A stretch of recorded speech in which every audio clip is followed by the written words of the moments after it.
ओम शांति। आइए आज हम 13 अप्रैल की मुरली सुनेंगे।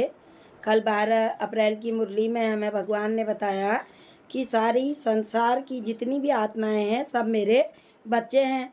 लेकिन बाबा ने कहा, बाबा को भी भगवान को भी वह बच्चे प्यारे लगते हैं जो कि बाबा ने कहा मेरी राय को शीघ्र ही सुनते हैं, मेरी राय पर चलते हैं।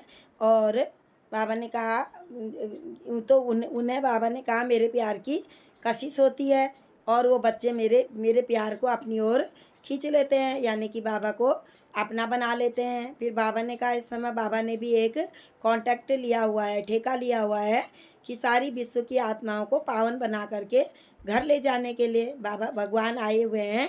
हम सभी आत्माओं को पतित से पावन बनाकर अपने पावन धाम, शांति धाम, सुख धाम, शांति धाम और सुख धाम में भेजने के लिए ही भगवान इस समय अवतरित हुए हैं। फिर बाबा ने कहा बच्चों को भी सर्विस करनी चाहिए। बच्चे इस समय बच्चे भी मेरे मददगार बनने हैं, क्योंकि बाबा ने कहा मैं आया ही हुआ हूँ तुम्हें सत्य की दुनिया में ले जाने के लिए, तो तुम्हें इस समय मेरा मददगार बनना है और अपना पुरुषार्थ कर करके अपना 21 जन्मों का भविष्य, अपना भाग्य बनाना है। ये कल हमें भगवान ने बताया। आइए हम आज 13 अप्रैल की मुरली सुनते हैं। आज की मुरली है 13/4/2024 प्रातः मुरली। ओम शांति। बाप दादा मधुबन।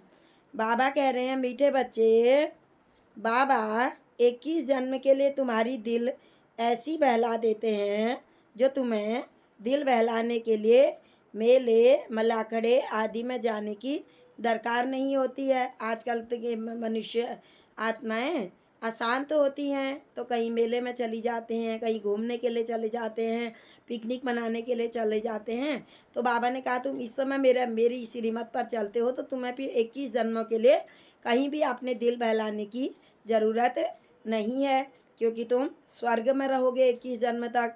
8 जन्म हमारे सतयुग में और 12 जन्म हमारे त्रेता में, और यह एक जन्म भी संगम युग भी बहुत वैल्यूबल है, हीरे तुल्य है। तो बाबा ने कहा इस 21 जन्मों में बाबा ने कहा तुम्हें कहीं भी दिल बहलाने की ज़रूरत नहीं है। तो बाबा ने कहा कहीं भी जाने की ज़रूरत नहीं है। प्रश्न है जो बच्चे अभी बाप के मददगार बनते हैं उनके लिए कौन सी गारंटी है। भगवान कहते हैं इस समय मेरे मददगार बनो। तो बाबा कौन सी गारंटी दे रहे हैं? उत्तर है श्रीमत पर राजधानी स्थापन करने में मदद करने वाले बच्चों के लिए गारंटी है कि उन्हें कभी काल नहीं खा सकता, यानी कि सतयुग और त्रेता में हमारी अल्प मृत्यु भी नहीं होती है। 150 वर्ष की आयु हमारी सतयुग में और 125 वर्ष की आयु हमारी त्रेता में होती है। और जहाँ पर हम 8 और 12 जन्म लेते हैं तो बाबा ने कहा वहाँ तुम्हें अल्प मृत्यु नहीं होती, अर्थात काल नहीं खाता है। पूरी ही आयु पूरी होने के बाद भगवान ने बताया है कि बहुत अच्छे ढंग से साक्षात्कार होता है कि यह अब मेरा शरीर पुराना हो चुका है, अब मुझे इस शरीर को छोड़ करके दूसरी जगह में बच्चा बन करके जाना है। तो बाबा ने ये बताया। बाबा ने कहा वहाँ काल नहीं खाता है। मददगार बच्चों को बाप द्वारा ऐसी प्राइज मिल जाती है जो 21 पीढ़ी तक अमर बन जाते हैं। 21 पीढ़ी मतलब ये एक युग संगम का, और इस समय भी हमारा मरजीवा जन्म हो गया। बाबा ने हमें बता दिया कि हम शरीर नहीं है, हम तो एक महान आत्मा है, देवकुल की आत्मा है। तो बाबा ने कहा 21 जन्मों तक के लिए तुम्हें काल नहीं खा सकता, क्योंकि कालों के काल महाकाल के हम बच्चे हैं। धारण करने के लिए मुख्य सार है, पहला पॉइंट है डेड साइलेंस की डील करने के लिए या जो कुछ इन आँखों से दिखाई देता है उसे नहीं देखना है। बाबा कहते हैं सब जाने वाली दुनिया है, देह सहित देह के सारे संबंधों से आप ममत्व निकाल देना है, देखते हुए भी नहीं देखना है।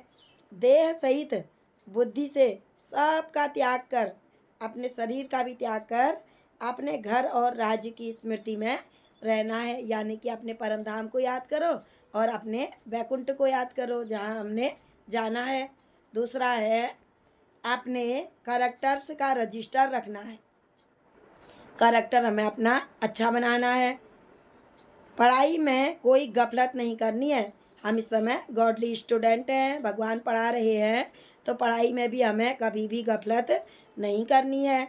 इस पुरुषोत्तम संगम युग पर पुरुषोत्तम बनना और बनाना है। यह संगम युग चला हुआ है, पुरुषों में उत्तम बनेंगे, उसके बाद फिर तभी हम देवता बन पाएंगे।